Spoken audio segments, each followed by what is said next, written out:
Today I want to give you a quick introduction to the Cloak privacy wallet.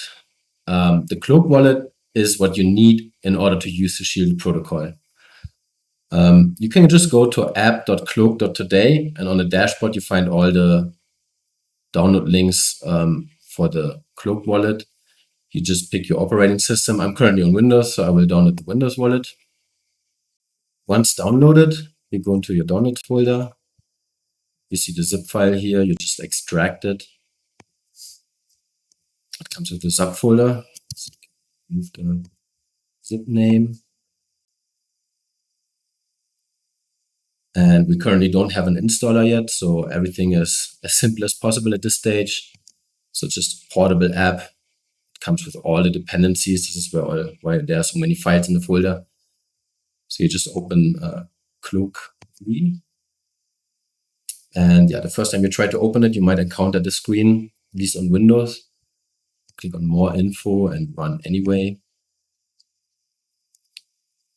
And yeah, the first time you launch the wallet, it might also ask you to sign or to create a self-signed certificate. And it will ask you for permission to add this to the browser's trust store.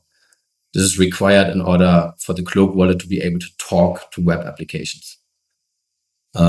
The creation of the wallet is very similar to legacy crypto wallets. So you just go on Create, you pick your blockchain network. I'm currently giving this demo on the Telos testnet. You pick a seed phrase or just choose a random one. And this is the default location of your wallet. Click Create. And the first time you open it, it will start to synchronize with the blockchain. Also very similar to legacy cryptocurrencies like Bitcoin, Zcash. This might take a while. Currently, synchronization is also relatively slow. We're going to improve that in the future as well. So just wait until the wallet is fully synced, and then you can start using it. All right, once the wallet is fully synchronized, it will show all your tokens here on the dashboard. You have different tabs for fungible tokens, non-fungible tokens, and authentication tokens.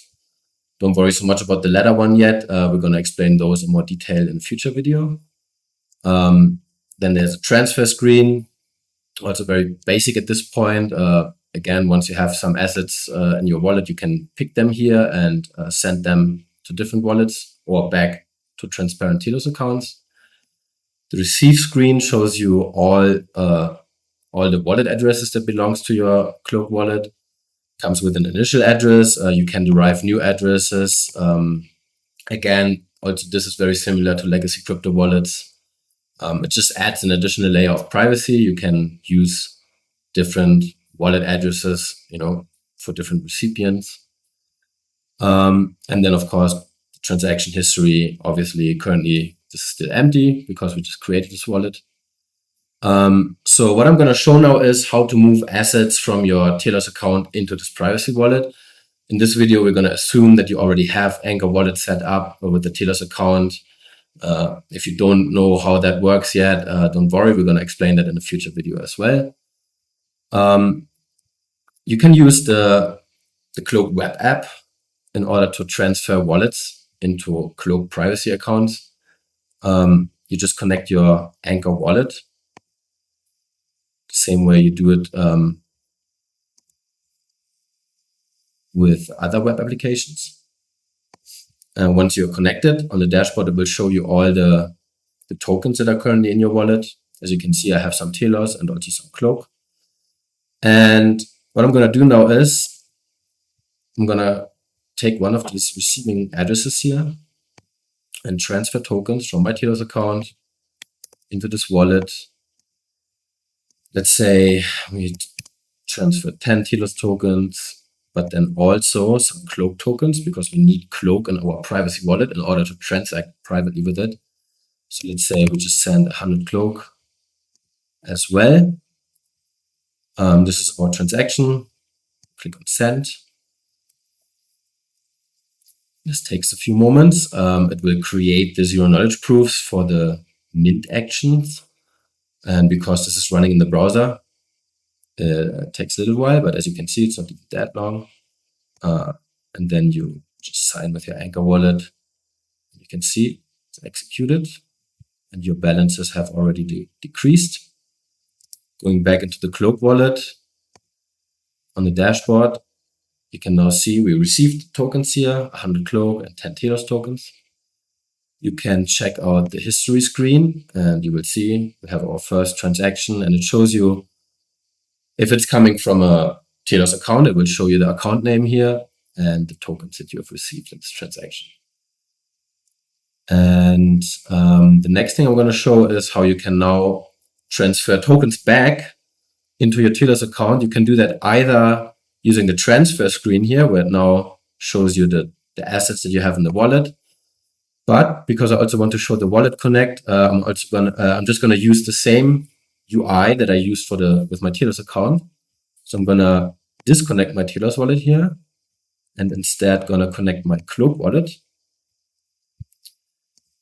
Yeah, you will also have the login request popping up, accept.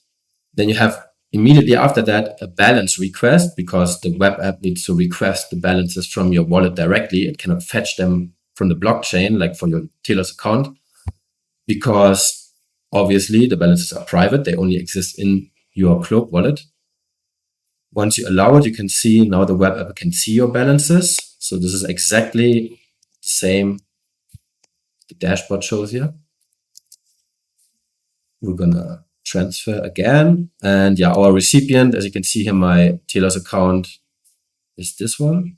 So I'm just gonna type it in as a recipient. So in case you haven't noticed, you can type in any kind of recipient here. It can be Telos accounts, it can be privacy accounts. This web app supports everything, so it's very convenient to use. Type in the account name. Again, select the tokens you want to transfer, let's say 5 Telos, back into the account. You click on send. Now you see the signature request popping up for the Cloak wallet, because this time we're using the Cloak wallet. Click execute. It will generate the transaction and automatically push it to the network.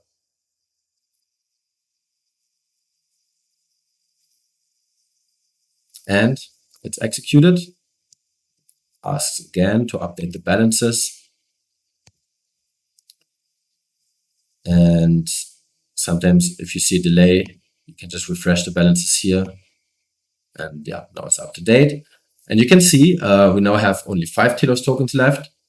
And we also have a little bit less than 100 Cloak tokens, because for the private transaction that we just executed, we had to pay a little gas fee in Cloak. And this is exactly why this balance also decreased. And if we now go back into our Cloak wallet, you can now see here the balances also have decreased. In the history, it will show you that 5 Telos have been moved into this account. And the only thing that's left to show would be a private transfer. I can show this now just with using the same wallet. So for example, I just choose another wallet address here and transfer some tokens to myself, essentially. Again, I just use the web wallet again. So as a recipient, I type in this address, and I'm just going to send 3 Telos to myself. Again, it shouldn't change the overall balance, but I can show what it looks like in the history screen. So we execute the transaction.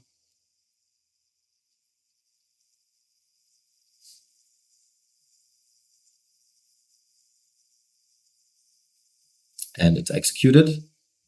Again, it wants to refresh the balances, but the balances didn't change because we sent to ourselves. As you can see, the balances are the same, but on history, we now see first the send, because we send tokens out in this transaction, but then at the same time, we received the same amount of token. And you can see the sending address is listed as unknown. Obviously, in this case, we know it was our own wallet, but in general, the sending address, if it's private, won't be shown here.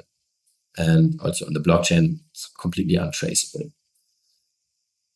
And yeah, I will leave it at that. This was a very basic introduction to the Cloak wallet. It shows how you can connect to web applications. It shows how you can transfer tokens, how you can receive tokens, how you can derive wallet addresses, and what the history screen looks like. I hope this was informative. And yeah, have a nice day.